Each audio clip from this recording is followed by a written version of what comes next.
Një i vdekur dhe një i plagosur pas shembjes së kranit në një kantier në Prishtinë.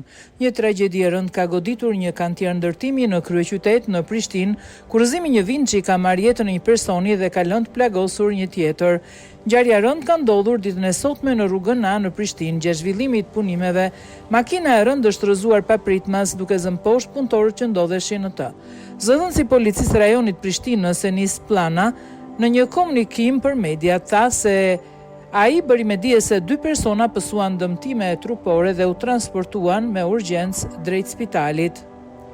Sa i përket këtij incidenti, konfirmojnë se 2 qytetarë janë lënduar dhe janë nisur menjëherë për ndihmë mjekësore. Fatkeqësisht, plagët e njërit prej tyre rezultuan vdekje prurse dhe mjekët në qendrën klinike universitare të Kosovës konstatuan humbjen e jetës, u shpreh Plana.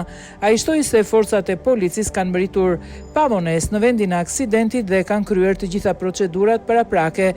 Një hetim i plotësh ka filluar në drejtimin e prokurorit të shtetit për të sqaruar dinamikën dhe shkaqet e kësaj ngjarje tragjike.